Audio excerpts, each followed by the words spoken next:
उन्होंने भारत के पहले प्रधानमंत्री के रूप में बाबा बैद्यनाथ का पूजन कर देश के 141 करोड़ लोगों के मंगल कामना के साथ साथ संपूर्ण विश्व की मंगल कामना की है।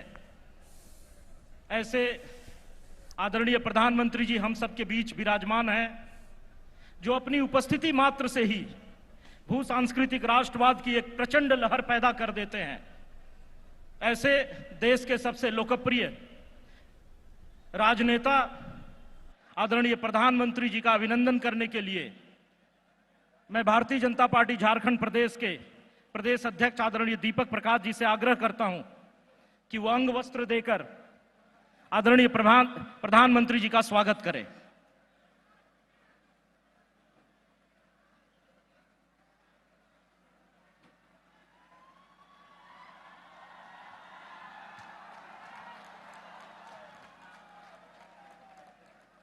मैं भारतीय जनता पार्टी नेता विधायक दल और राज्य के प्रथम मुख्यमंत्री आदरणीय बाबूलाल मरांडी जी से आग्रह करता हूं कि वो भगवान बिरसा मुंडा जी का एक प्रतीक चिन्ह देकर आदरणीय प्रधानमंत्री जी का अभिनंदन करें।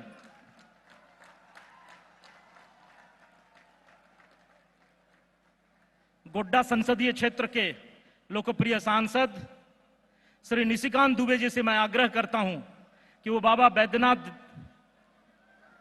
जी का एक प्रतीक चिन्ह देकर आदरणीय प्रधानमंत्री जी का अभिनंदन करें। अब मैं हमारे प्रदेश अध्यक्ष श्री दीपक प्रकाश जी से आग्रह करता हूं कि वो आए और स्वागत भाषण करें। भारत माता की, नरेंद्र मोदी जिंदाबाद, नरेंद्र मोदी जिंदाबाद। बहुत बहुत धन्यवाद।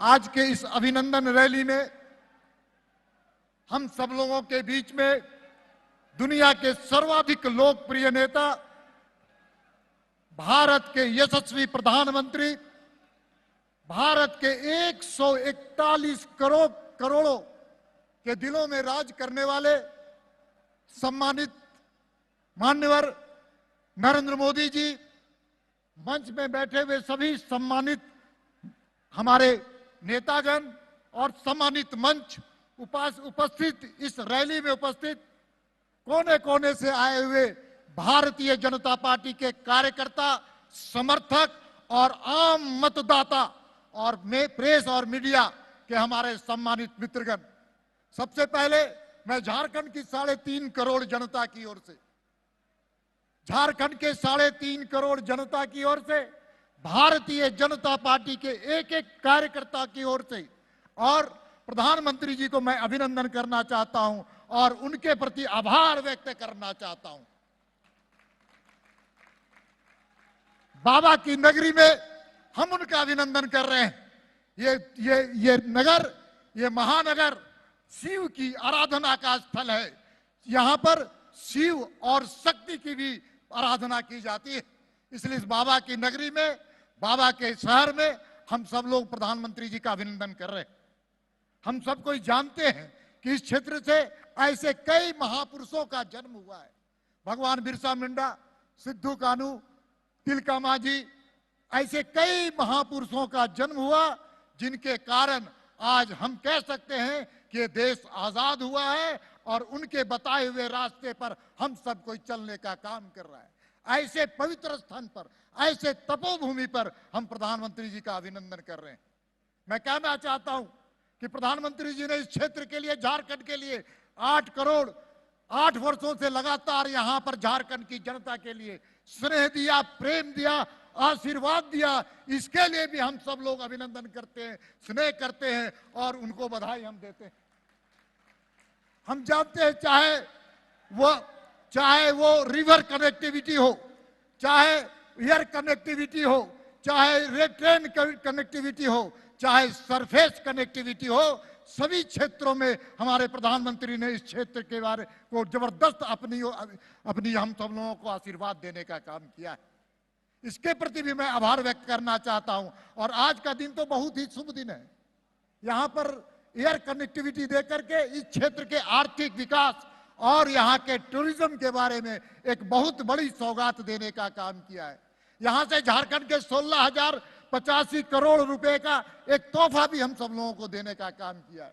लेकिन मैं सबसे ज्यादा इन चीजों के अलावा एक चीज के लिए मैं अभिनंदन करना चाहता हूं, आभार व्यक्त करना चाहता हूं कि एक संथाली आदिवासी महिला को भारत का सर्वोच्च पद के लिए प्रत्याशी, राष्ट्रपति पद का प्रत्याशी बनाने के लिए प्रधानमंत्री जी ने काम किया है। उसके लिए भी मैं अपनी ओर से, आपकी ओर से, सब झारखंड की जनता की ओर से आभार व्यक्त करना चाहता हूं। मैं ज्यादा न कहते हुए मैं इतना ही आग्रह और निवेदन करना चाहता हूं कि प्रधानमंत्री जी की कृपा जिस प्रकार से यहां पर हम सब लोगों के साथ रहती है, आगे भी बने रहेगी और हम सब लोग एक विकसित झारखंड बनाने की जो कल्पना हमारे पूर्वजों ने की थी, आज की वर्तमान पीढ़ी कर रही है, उसमें प्रधानमंत्री जी का बहुत बड़ा योगदान है। आगे भी हम सब लोगों को आशीर्वाद मिलते रहे। इन्हीं शब्दों के साथ मैं अपनी वाणी को विराम करता हूं। जय झारखंड, जय भारत। बहुत बहुत धन्यवाद। बहुत बहुत धन्यवाद आदरणीय प्रदेश अध्यक्ष जी। अब मैं आमंत्रित करना चाहूंगा गोड्डा संसदीय क्षेत्र के लोकप्रिय सांसद श्री निशिकांत दुबे जी को, वो आए और हम सबको संबोधित करें।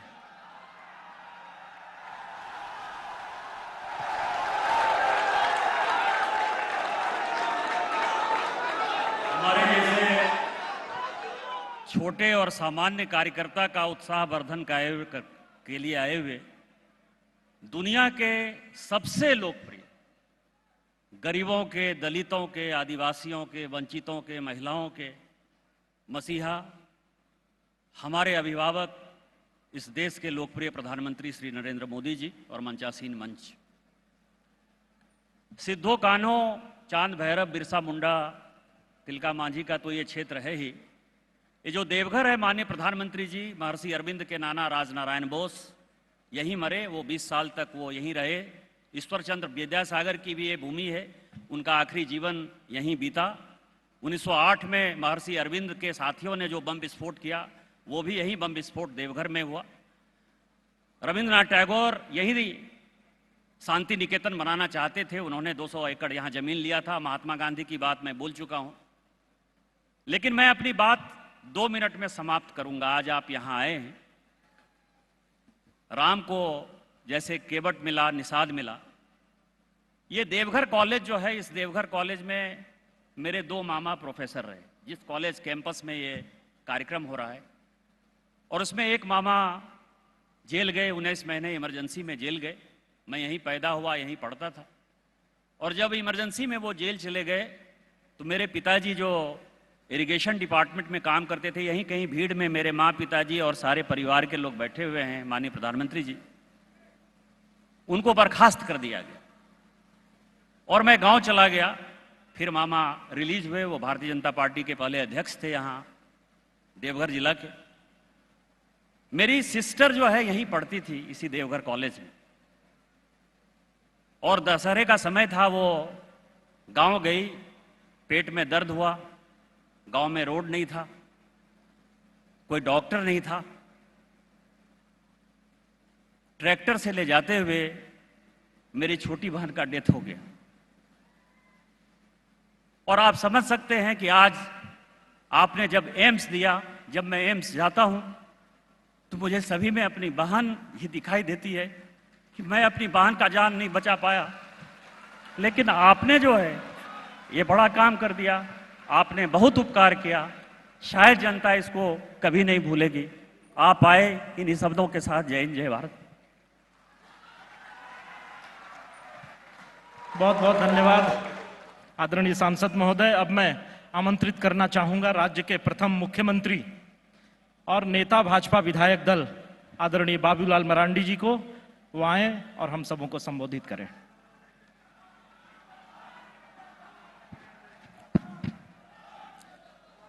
आदरणीय देश के प्रधानमंत्री आदरणीय श्री नरेंद्र मोदी जी और मंच पर उपस्थित भारत सरकार के मंत्रीगण, पार्टी के केंद्रीय पदाधिकारीगण और प्रदेश के पदाधिकारी, विधायक और सांसदगण और इस कार्यक्रम में उपस्थित संथाल परगना और गिरिडीह जिला के कोने कोने से आए हुए कार्यकर्ता बहनों और भाइयों, प्रेस के साथियों, आज सबसे पहले तो देश के यशस्वी प्रधानमंत्री जी को बहुत बहुत बधाई और बहुत बहुत धन्यवाद देना चाहता हूँ, क्योंकि आज ये संथाल परगना की या झारखंड की बाबा नगरी में विकास के ढेर सारे सौगात को दे करके आज जा रहे हैं। और मैं ये कह सकता हूं कि जब जब भारतीय जनता पार्टी के नेतृत्व में केंद्र में और प्रदेश में सरकार बनती है तो झारखंड में विकास की गाथा लिखी जाती है, क्योंकि हम गांव से आते हैं और इसलिए हम उन दिनों को याद करते हैं जब ये देश में कांग्रेस की सरकार होती थी तो गांव और घरों को जाने में कितनी दिक्कत और कठिनाई होती थी, हम लोग पैदल जाते थे। लेकिन जब केंद्र में और राज्य में भारतीय जनता पार्टी के नेतृत्व में सरकार बनी तो आज मैं कह सकता हूं कि झारखंड के गांव में आज गाड़ियों से हम पहुंच सकते हैं। गांव अंधेरे में होता था कि वहां भी आज बिजली वहां तक पहुंची। अगर ये संभव हो पाया, विकास की अगर रोशनी पहुंची है गांवों तक, तो ये भारतीय जनता पार्टी के सरकार के नेतृत्व में पहुंची। आदरणीय नरेंद्र मोदी जी के नेतृत्व में ये विकास की किरणें गांवों तक पहुंची है। और आज तो बहुत बड़ा सौगात है कि हवाई अड्डा का भी उद्घाटन हुआ। अब हम देश और देश के बड़े महानगरों और दुनिया से भी हम आप जुड़ सकते हैं आसानी से। देवघर से हम जा सकते हैं। ट्रेन की सेवा भी संथाल परगना में गोड्डा, देवघर, दुमका जैसे जगहों में नहीं था, लेकिन जब बीजेपी की सरकार बनी तो वहां भी ट्रेन की सुविधा हुई। पहले ये कठिनाई होती थी कि इलाज के लिए हमें दूर दिल्ली एम्स जाना पड़ता था। आप तो इसी देवघर की धरती में एम्स भी बन करके तैयार हुआ। आप तो यहाँ हमें सुविधा हुई कि अब दूर दराज जाना हमें नहीं पड़ेगा, हम इस नजदीक में ही स्वास्थ्य की भी सुविधा हमें उपलब्ध है। लेकिन आज मुझे इस बात को कहने में कोई दिक्कत नहीं, आज इन 2.5 वर्षों से इस प्रदेश में जिसकी सरकार चल रही है, ये काम करने के लिए नहीं बल्कि ये कमाने की ये सरकार है। और कमाने में पूरे 2.5 वर्षों से लोग मशगूल है। और मैं ये कह सकता हूं, और आज इस राज्य को खनिज संपदा से जो परिपूर्ण है, लेकिन पूरे खनिज संपदा को आज लूटने में लोग लगे हुए, चाहे कोयला हो, चाहे बालू हो, चाहे पत्थर हो, झारखंड की धरती से इलीगल तरीके से रोज लूटे जा रहे हैं, जमीन लूटे जा रहे हैं। विकास का काम पूरी तरह से ठप पड़ा हुआ है। आज इस प्रदेश में परिवार की सरकार और पैसे के लिए सरकार चल रही है। और इसीलिए मैं आप सब, चूंकि यहाँ संथाल परगना और गिरिडीह के कार्यकर्ता यहाँ उपस्थित है, जनता उपस्थित है, मैं आप सब लोगों से ये बात जरूर निवेदन करूंगा कि आज जो सरकार है उनकी जो प्राण है इसी संथाल परगना की धरती में बसता है। अब हमें उसके प्राण को यहीं से सुखा देनी है। और संथाल परगना में भारतीय जनता पार्टी के नेतृत्व में यहां से भी हमें आने वाला समय झारखंड में हम सब लोग सरकार बनावे, तभी ये जो आज जो विकास का काम ठप पड़ा हुआ है, राज्य को जो लोग लूट रहे हैं, वो सारे तभी ये बंद हो सकेगा, तभी ये झारखंड का विकास होगा। मुझे लगता है कि आज के तारीख में इतना ही कह करके मैं अपनी बातों को समाप्त करता हूं। बहुत बहुत धन्यवाद। जय हिंद, जय झारखंड, जोहार। बहुत बहुत धन्यवाद आदरणीय बाबूलाल जी।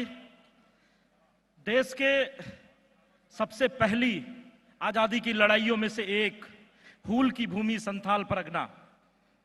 आजादी के बाद ये क्षेत्र थोड़ा पिछड़ गया था, लेकिन आज प्रधानमंत्री जी ने इस संथाल परगना को एयरपोर्ट और एम्स और अन्य बहुत सारी सौगातें दी हैं। अब ये क्षेत्र भी देश के साथ प्रगति की राह में कंधा से कंधा मिला करके आगे बढ़ेगा। मैं आपकी करतल ध्वनि के माध्यम से आदरणीय प्रधानमंत्री जी को आमंत्रित करना चाहता हूं कि वो आए और हम सबों को संबोधित करें।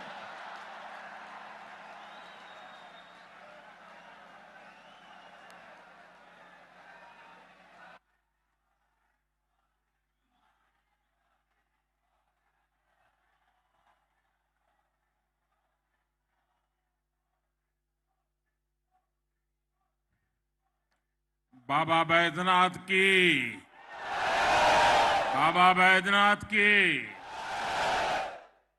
संथाल परगना रैया की धरती बाबा बैद्यनाथ और वीर बांटा सिद्धो कानाबाग की धरती है। सानाम गो बाबा को बोया मिसी को डोबोक जोहार।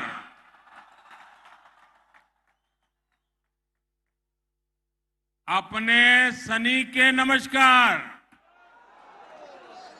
की हालचाल है।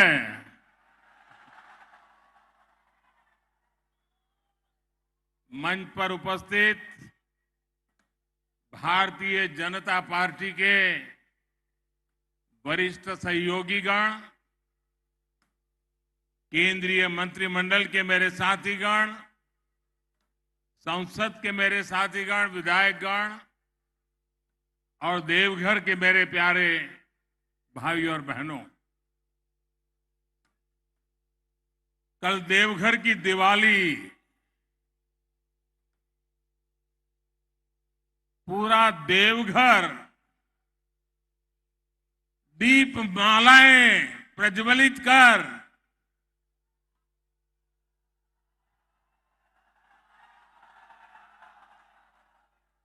और पूरा देश देख रहा था कि जब विकास की गंगा बहती है तब जन जन के दिल में कितना आनंद होता है, कितना उमंग होता है। वो कल पूरे देश ने आपने दीपक जला करके पूरे देश को संदेश दिया है। और आज मैं नए नए एयरपोर्ट देवघर से निकला और बाबा के चरणों में जाने से पहले रास्ते में जिस उमंग और उत्साह से आप सब आशीर्वाद देने के लिए आए थे, पूरा झारखंड, पूरा देवघर, पूरा मेरा सांथाल परगना, आपने जो प्यार दिया है, जो आशीर्वाद दिए हैं, मेरे जीवन की एक बहुत बड़ी पूंजी है। एक तरफ बाबा का आशीर्वाद और दूसरी तरफ ईश्वर रूप जनता जनार्दन का आशीर्वाद। दोनों आशीर्वाद कितना बड़ी शक्ति देते हैं वो आप भी जानते हैं, मैं भी जानता हूं। भाइयों बहनों, श्रावणी मेले की तैयारी और अब बाबा धाम में पहले से अनेक रंग रूप से मनेगी। पूरा हमारा महीना उमंग और उत्साह से बीतने वाला है। मुझे अभी कुछ समय पहले बाबा धाम पूज्य बाबा के चरणों में जाके दर्शन पूजन अर्चन करने का सौभाग्य मिला। उससे पहले झारखंड के विकास के लिए हजारों करोड़ रुपयों के योजनाओं को भी बाबा के चरणों में और जनता जनार्दन के चरणों में अर्पित किया। आप जनता जनार्दन और विशेष रूप से बाबा धाम में जिस प्रकार सुविधाओं का विस्तार हुआ है, उससे मेरे कांवड़िया और श्रद्धालुओं, उनको तो अनेक प्रकार की सुविधा होने वाली है। जिस नए एयरपोर्ट का शिलान्यास करने में मुझे यहां देवघर आने का सौभाग्य मिला था, आज उसका लोकार्पण करने का अवसर मिला है। आपको याद होगा, पहले योजना की घोषणाएं होती थी, फिर एक दो सरकार जाने के बाद आकर के कोई पत्थर लगा के जाता था और पत्थर लटकता रहता था। दो चार सरकारें चलने के बाद कोई और आता था, फिर वो ईंट लगाना शुरू करता था और पता नहीं कितनी सरकारें जाने के बाद एक योजना सामने दिखती थी। आज हम उस कार्य संस्कृति को लाए हैं, उस राजनीतिक संस्कृति को लाए हैं, उस गवर्नेंस के मॉडल को लाए हैं कि जिसका शिलान्यास हम करते हैं उसका उद्घाटन भी हम करते हैं। हम जनता के हक के पाई पाई की कीमत समझते हैं, जनता के पसीने से आए हुए पैसों का मूल्य समझते हैं और इसलिए जनता जनार्दन का एक पैसा भी बर्बाद न हो जाए, पैसों का समय पर उपयोग हो और पैसों का जो उपयोग हो वो जनता जनार्दन के लिए काम आए, इस संकल्प को लेकर के हम चलते हैं। साथियों, आपने अपना स्नेह देकर मुझे जिस तरह अपना ऋणी बना लिया है उसको मैं तेज विकास करके, सबका विकास करके चुकाने का ईमानदारी से प्रयास करता रहा हूं, करता रहूंगा। आज 16,000 करोड़ रुपए से ज्यादा की ये योजनाएं इसी दिशा में एक महत्वपूर्ण कदम है। भाई और बहनों, भारत आस्था, अध्यात्म और तीर्थ स्थलों की धरती है।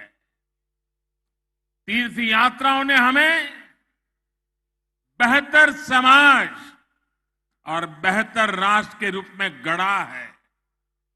हमें देवघर को ही देखे तो यहां शिव भी है और शक्ति भी है। ज्योतिर्लिंग और शक्तिपीठ यहां दोनों मौजूद है। हर साल लाखों श्रद्धालु दूर दूर से यहां गंगा जल लेकर आते हैं, देश के अलग अलग कोने से आते हैं, बड़ी भक्ति भाव से आते हैं।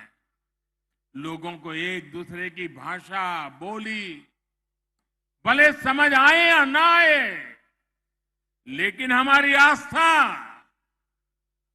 हमारी सांस्कृतिक विरासत ये सांझी अमानत है।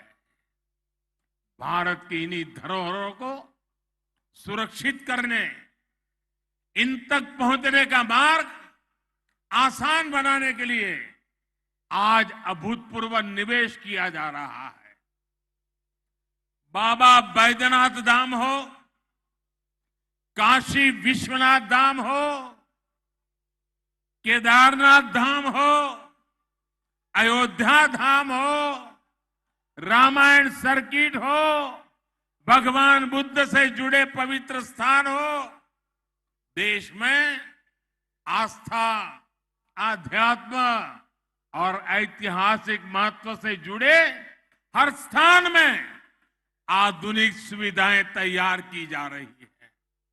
साथियों, आज पर्यटन दुनिया के अनेक देशों में एक आकर्षक उद्योग के रूप में रोजगार का बहुत बड़ा माध्यम बना हुआ है। आज पूरी दुनिया में अनेक देश हैं जिनकी पूरी अर्थव्यवस्था सिर्फ और सिर्फ पर्यटकों के भरोसे चल रही है। भारत के कोने कोने में पर्यटन की शक्ति अपार है, बहुत सामर्थ्य पड़ा हुआ है। हमें इसे और बढ़ाने की जरूरत है। आज दुनिया नए स्थानों को, नए कल्चर को, नई चीजों को देखना चाहती है, समझना चाहती है, जुड़ना चाहती है। लोग कुछ दशक पहले की विरासत देखकर आंखें चौड़ी करती लेते हैं। उनको कभी कभी लगता है अच्छा है, लेकिन जब भारत में आते हैं और यहां हर कोने में, हर पत्थर पे, हजारों साल पुरानी यादें वहां पर समाहित हुई देखते हैं। हजारों साल पुरानी इन महान परंपरा दुनिया जब देखती है तो वो चकाचौंध उनके मन को प्रभावित कर देती है। इसलिए आज ये समय की मांग है कि भारत अपनी विरासत को ज्यादा से ज्यादा और तेजी के साथ संरक्षित करे, वहां आधुनिक सुविधाएं बढ़ाए। और हम ये पूरे देश में देख रहे हैं कि बीते वर्षों में जिन भी तीर्थ स्थलों को आधुनिक सुविधाओं से जोड़ा गया, वहां यात्रियों की संख्या, पर्यटकों की संख्या अनेक गुना बढ़ गई है। इसका सीधा लाभ वहां रहने वाले आसपास के गांव के लोग, आसपास के जिले के लोग, उनको इनका बहुत बड़ा लाभ होता है। मैं बाबा धाम के आप लोगों को बाबा विश्वनाथ की नगरी काशी का एक उदाहरण देना चाहता हूं। जब से काशी में विकास ने गति पकड़ी है, काशी विश्वनाथ परिषद का सुंदरीकरण हुआ है, बनारस आने वाले श्रद्धालुओं की संख्या में कई गुना बढ़ोतरी हुई है। 3 साल पहले की तुलना में इस साल वाराणसी में अभी तक 3 गुना अधिक यात्री आए हैं। इस वृद्धि के चलते होटल वाले हो, ढाबे वाले हो, नाव वाले हो, ऑटो रिक्शा वाले हो, फूल पौधे बेचने वाले हो, पूजा का सामान बेचने वाले हो, इतना ही नहीं, चाय बेचने वालों को भी बहुत फायदा हो रहा है। उनका कारोबार बहुत बड़ा है। वहां जो हस्तशिल्प का काम होता है, कारीगर बुनकर जो सामान बनाते हैं, उसकी बिक्री भी बहुत ज्यादा बड़ी है। साथियों, ऐसा ही प्रभाव हम केदारनाथ धाम में भी देख रहे हैं। जब वहां पुनर्निर्माण नहीं हुआ था, जब वहां सुविधाएं नहीं बढ़ी थी, तो कपाट खुलने की शुरुआती 2 महीने में एवरेज 2-2.5 लाख यात्री आते थे। इस साल कपाट खुलने के शुरुआती 2 महीनों में करीब करीब 9 लाख श्रद्धालु बाबा केदार के दर्शन कर चुके। ऐसा ही एक उदाहरण आपको पता होगा, गुजरात में मां नर्मदा के तट पर सरदार वल्लभ भाई पटेल की विश्व की सबसे ऊंची प्रतिमा बनी है, स्टैच्यू ऑफ यूनिटी। उस जगह पर जाने क्या, उसके निर्माण के कारण, और वो पूरा क्षेत्र मेरे आदिवासी भाई बहनों का क्षेत्र है। वहां हमारे आदिवासी भाई बहन की रोजी रोटी कमाते हैं। स्टैच्यू ऑफ यूनिटी बनने के बाद लाखों की तादाद में यहां लोग आते हैं, और ये टूरिस्ट वहां पर होटल, वहां के ढाबों में हैंडीक्राफ्ट के सामान खरीदना, सैकड़ों करोड़ रुपए भी खर्च करते हैं। इसका सीधा लाभ वहां रहने वाले लोगों को हो रहा है, मेरे आदिवासी भाइयों बहनों को हो रहा है। यानी जब पर्यटन बढ़ता है तो इसका फायदा गरीब को होता है, आदिवासी को होता है, दलित, वंचित, पिछड़े को होता है। झारखंड ने भी बढ़ती हुई कनेक्टिविटी, आस्था के स्थलों का सुंदरीकरण, पर्यटन को बढ़ाएगा, यहां पर रोजी रोटी को अवसर देगा, नौजवानों के लिए नए मौके मिलेंगे, स्थानीय लोगों की आय बढ़ेगी। ये हमारी सरकार के लिए बहुत गर्व की बात है कि 15 नवंबर हर कोई गर्व करता है पूरे देश में 15 नवंबर भगवान बिरसा मुंडा के जन्म दिवस को हमने जनजातीय गौरव दिवस घोषित किया है और अब पूरा हिंदुस्तान हर वर्ष इस बात को मनाएगा। धरती आबा बिरसा मुंडा के बेहतरीन और आधुनिक संग्रहालय के निर्माण का सौभाग्य भी हमें ही मिला है।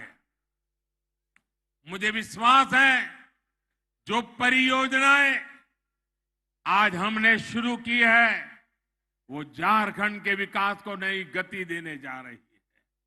भाइयों और बहनों, हमारे लिए सबका साथ, सबका विकास, सबका विश्वास और सबका प्रयास ये सिर्फ नारा नहीं है। कल जो आप दीप जला रहे थे, आज रास्ते पर उमंग उत्साह से जो उमड़ पड़े थे और आज भी जहां मेरी नजर पहुंच रही है लोग ही लोग हैं, इसका मतलब है कि लोगों को विकास चाहिए और विकास के लिए सबका साथ मिलता है और सबका साथ सबका विकास ये मॉडल आज देवघर में सबके सामने नजर आ रहा है। भाइयों बहनों, ये जो विकास हो रहा है ये सिर्फ एक नारा बोलने के लिए नहीं है, ये हमारी निष्ठा का प्रमाण है, हमारी नीयत का प्रमाण है, हमारे परिश्रम का प्रमाण है। बीते 8 वर्षों में हमें उनको सशक्त किया है जिनको पहले सिर्फ राजनीतिक नारों में समेट दिया गया था। वो गरीब, वो आदिवासी, वो दलित, वो पिछड़ा, वो हमारी बहनें बेटियों जिनका नंबर हमेशा सबसे अंत में आता था, वो आज हमारी सरकार के लिए पहली पंक्ति में है, हमारी प्राथमिकताओं में पहले पायदान पर है। वो क्षेत्र जो विकास की दौड़ में पीछे रह गए, हम उनको आगे लाने के लिए दिन रात मेहनत कर रहे हैं। साथियों, आज बाबा धाम में मैं आपसे एक सवाल करना चाहता हूं। आप मुझे जवाब देने की जरूरत नहीं है, लेकिन मन में सोचिए, आज जो काम हो रहे हैं, देश यही है, लोग यही है, दफ्तर वही है, अफसर वही है, तो क्या पहले होने चाहिए थे कि नहीं होने चाहिए थे? ये काम पहले होने चाहिए थे कि नहीं होने चाहिए थे? कौन रोकता था उनको? भाइयों बहनों, इसका एक बड़ा कारण था, सरकारें कुछ होती हैं जिसके दिल में सेवा भाव नहीं, सत्ता भाव भर जाता है और ये सत्ता भाव के कारण वे लंबे समय तक जो सरकारों में रहे उनकी प्राथमिकता सत्ता, सर्वसत्ता, सबदूर सत्ता, कहां से मिले वहां से पाना, सिर्फ सत्ता, यही उनका ख्याल, यही उनका मंत्र, वही उनकी प्राथमिकता। सेवा कभी उनकी प्राथमिकता नहीं रही। अगर रहती तो देश आज आजादी के 75 साल मना रहा है, बहुत आगे पहुंच चुका होता। भाइयों, ऐसे में व्यवस्था ऐसी बन गई कि जिसके पास पहुंच थी, सिफारिश थी, जो धनवान था वही सारी सुविधाओं तक पहुंच पाता था और सारी सुविधाएं उसी के लिए समर्पित हो जाती थी। पहले से जितने दूर थे, जो गरीब थे, दलित थे, पिछड़े, आदिवासी थे, उन तक सुविधा भी उतनी ही देर से पहुंचती थी, उनका नंबर ही नहीं लगता था। इसलिए झारखंड को, संथाल परगना के इस बहुत बड़े क्षेत्र को सुविधाओं के लिए लंबा इंतजार करना पड़ा। और मुझे गर्व है कि भाजपा की सरकार, एनडीए की सरकार गरीब की सेवा की भावना से उनके लिए जी जान से काम कर रही है। हम गांव गांव तक सड़कें बना रहे हैं ताकि सुविधा मिले तो सबको मिले। हम गरीबों के लिए नए घर बन रहा है। झारखंड के 12 लाख गरीब परिवारों को पक्के घर मिले हैं भाइयों बहनों।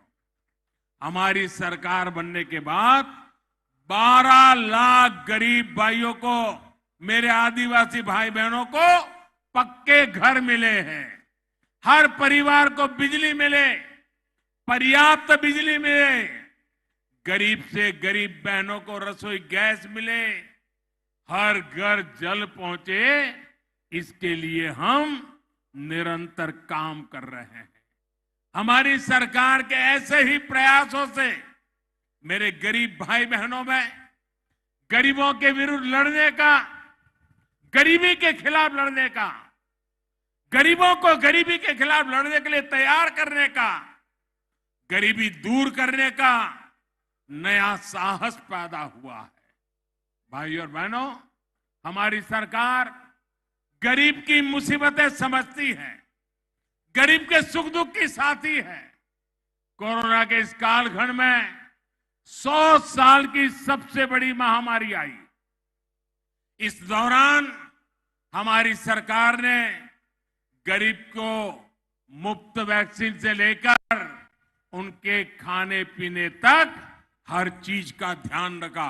और इतना बड़ा देश, कोई गरीब के घर का चूल्हा न जले, इसकी हमने पूरी तकेदारी की ताकि गरीब भूखा न सो जाए।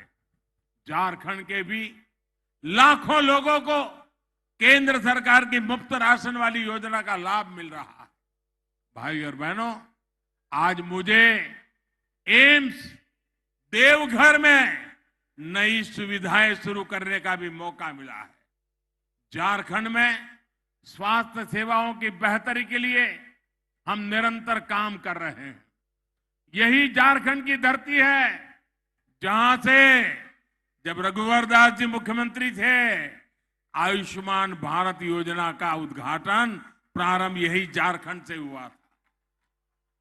इस योजना के तहत देश के 3 करोड़ गरीब मरीजों को मुफ्त इलाज मिल चुका है। इसमें झारखंड के भी 12 लाख से अधिक बहन भाइयों ने इसका लाभ लिया है। इन लोगों ने अस्पताल में भर्ती होकर अपना मुफ्त इलाज कराया है। आप कल्पना कर सकते हैं, इससे सिर्फ झारखंड के गरीबों को ही 1400 करोड़ रुपए, अगर ये योजना न होती तो उनको अस्पताल के 1400 करोड़ रुपए का बिल भरना पड़ता। आज इस योजना के कारण झारखंड के लोगों के जेब में वो 1400 करोड़ रुपया बच गया है। मेरे भाइयों बहनों, सोचिए, इतना पैसा खर्च करके इलाज करने के बजाय मेरा गरीब भाई बहन तो यही सोचता कि भाई कुछ नहीं करना है, थोड़ी तकलीफ होगी, अब कितने दिन जीना है। भाइयों बहनों, वो दवाई न करवाते, घर पे बैठे रहते। मेरी माताएं तो बताती भी नहीं कि मुझे पीड़ा हो रही है, क्योंकि मां को रहता है कहीं बेटे को कर्ज हो जाएगा, वो दर्द झेलती रहती। लेकिन मां, तेरे बेटे पर कर्ज न पड़े, तेरा दूसरा बेटा बैठा है, तेरी चिंता करेगा। लेकिन भाजपा सरकार की योजना गरीब के लिए बहुत बड़ा संबल बनकर आई है।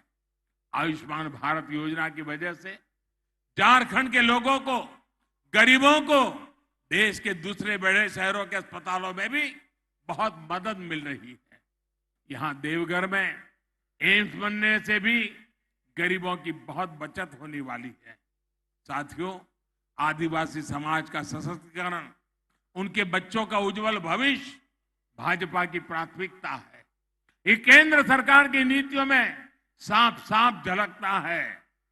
देश के 100 से अधिक आकांक्षी जिलों में अनेक जिले झारखंड के हैं, उसमें भी अधिकतर मेरे ये संथाल परगना में है। कुछ महीने पहले ही देश के 44 जनजातीय जिलों में 4G मोबाइल कनेक्टिविटी मजबूत करने के लिए बड़ा फैसला लिया गया है। इसके लिए सरकार लगभग 6,000 करोड़ रुपए खर्च करने जा रही है। इसका लाभ झारखंड के अनेक जिलों में रहने वाले मेरे आदिवासी भाई बहनों, यहां के युवाओं को होने वाला है। इससे जनजातीय जिलों में डिजिटल इंडिया का यानी ऑनलाइन सरकारी सेवाओं का लाभ और बेहतर तरीके से मिल पाएगा। झारखंड एकलव्य मॉडल स्कूलों के नेटवर्क का भी बहुत बड़ा लाभार्थी है। केंद्र सरकार झारखंड में 90 से अधिक एकलव्य स्कूल बना रहा है। भाई और बहनों, झारखंड में प्राकृतिक संपदा भी है और समृद्ध होने का सामर्थ्य भी है। बीते कुछ वर्षों में केंद्र सरकार के प्रयासों से झारखंड का यह सामर्थ्य और बढ़ रहा है। क्या कभी कल्पना की जा सकती थी कि झारखंड पाइप से रसोई गैस और सीएनजी आधारित ट्रैफिक के मामले में देश का अव्वल राज्य में होगा? आज प्रधानमंत्री ऊर्जा गंगा योजना के कारण यह संभव हो रहा है।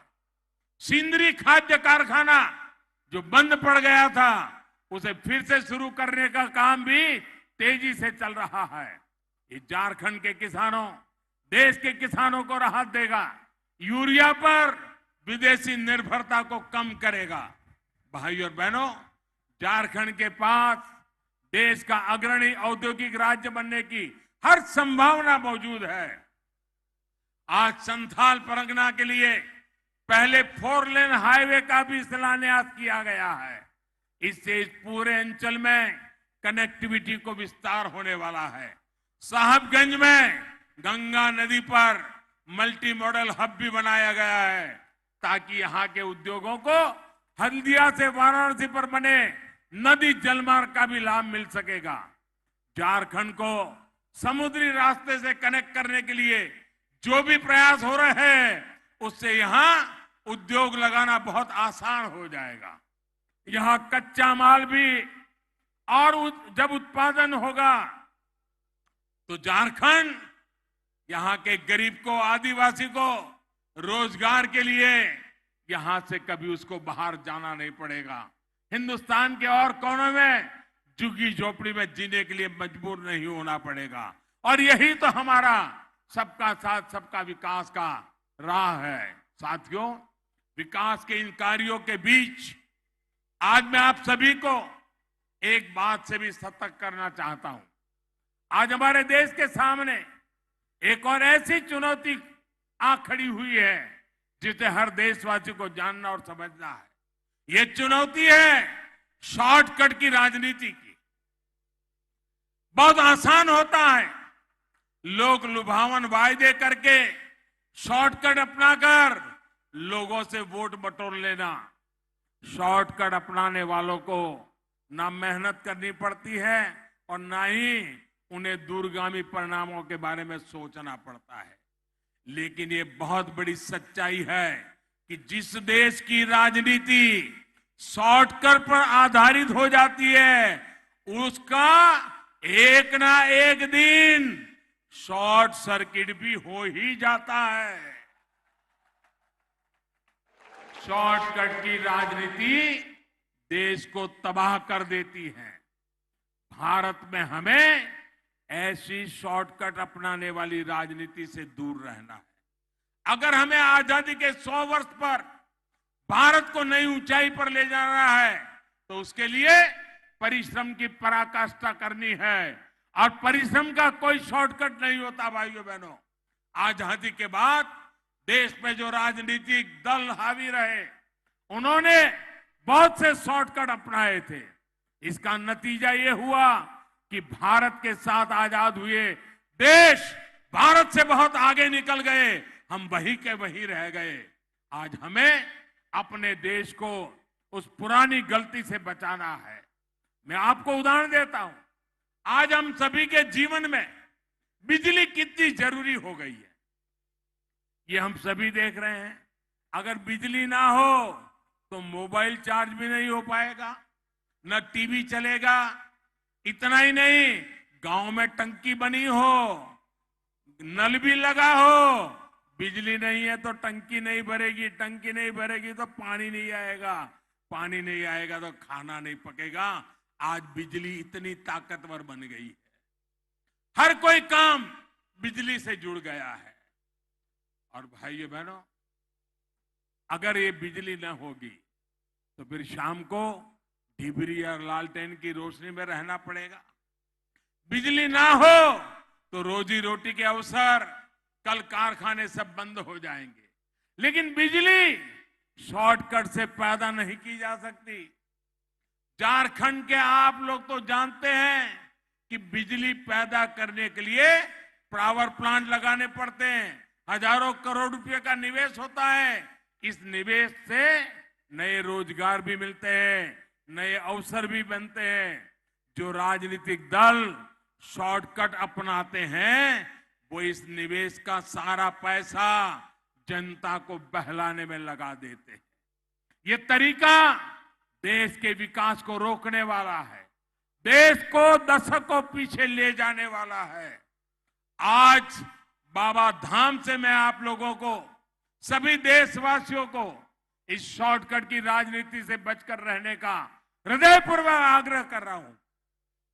शॉर्टकट की राजनीति करने वाले कभी नए एयरपोर्ट नहीं बनवाएंगे, कभी नए और आधुनिक हाईवे नहीं बनवाएंगे, वे कभी भी नए एम्स नहीं बनवाएंगे, हर जिले में वो कभी मेडिकल कॉलेज नहीं बनवाएंगे। मैं आपको एक उदाहरण देना चाहता हूं। आज यहां झारखंड में हजारों करोड़ की नई सड़कों के लिए शिलान्यास और लोकार्पण हुआ है। किसी के लिए बहुत आसान है ये कह देना कि अब से झारखंड में न बस का टिकट लगेगा, न ऑटो में चढ़ने का पैसा देना होगा और न ही रिक्शे का कोई भाड़ा लगेगा। सुनने में ये बहुत लोक लुभावना लगता है, लेकिन ऐसी लोक लुभावन घोषणाएं, ये शॉर्टकट एक दिन लोगों को ही कंगाल कर देते हैं। जब सरकार के पास पैसा ही नहीं आएगा तो फिर वो नई सड़कों के लिए कहां से खर्च करेगी, नई हाईवे कहां से बनवाएगा। इसलिए ऐसे लोगों से झारखंड के निवासियों को भी सतर्क रहने की जरूरत है। मेरे भाइयों बहनों, आज एक और आग्रह मैं देवघर के लोगों से करना चाहता हूं। आज यहां इतनी सुविधाएं बन रही है तो उनका ख्याल रखने का दायित्व भी मेरे देवघर के भाइयों बहनों का है। देवघर को, बाबा धाम को स्वच्छ रखने की जिम्मेदारी हम सभी भाई बहनों की है। और यात्री आता है, पर्यटक आता है, विदेशी टूरिस्ट भी आता है तो स्वच्छता उसके लिए पहली आवश्यकता होती है। मैं चाहता हूं ये स्वच्छता हम सबकी जिम्मेवारी है। हम अगर शपथ लें कि मैं गंदगी करूंगा नहीं, मैं गंदगी करने नहीं दूंगा, तो स्वच्छता के लिए और कुछ करने की जरूरत नहीं पड़ेगी। भाइयों बहनों, आपको कोशिश करनी है कि स्वच्छता की रैंकिंग में ये हमारा देवघर देश के अव्वल शहरों में आना चाहिए। आना चाहिए कि नहीं आना चाहिए? आना चाहिए कि नहीं आना चाहिए? आप लोग मेरी मदद करोगे क्या?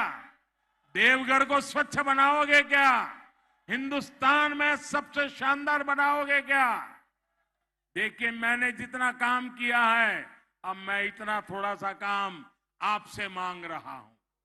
झारखंड को आगे बढ़ाने के लिए, देश को आगे बढ़ाने के लिए ऐसे ही हमें सबने मिलकर के काम करना है।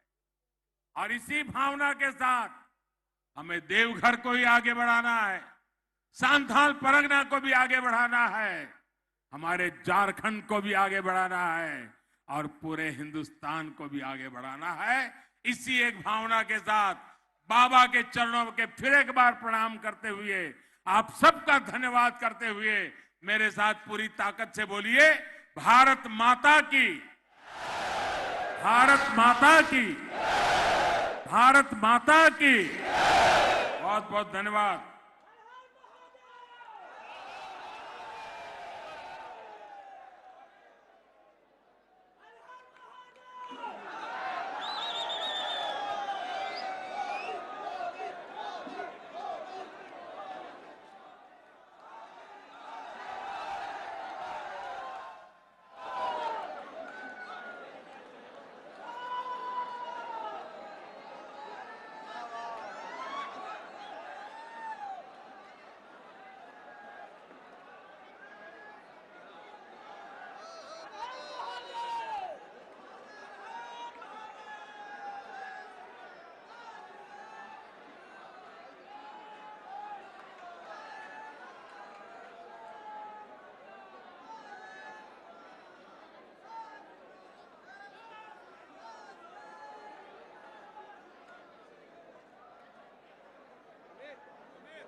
तो आप देख रहे थे झारखंड के देवघर से सीधा प्रसारण, जहां प्रधानमंत्री नरेंद्र मोदी ने अभिनंदन रैली को संबोधित किया।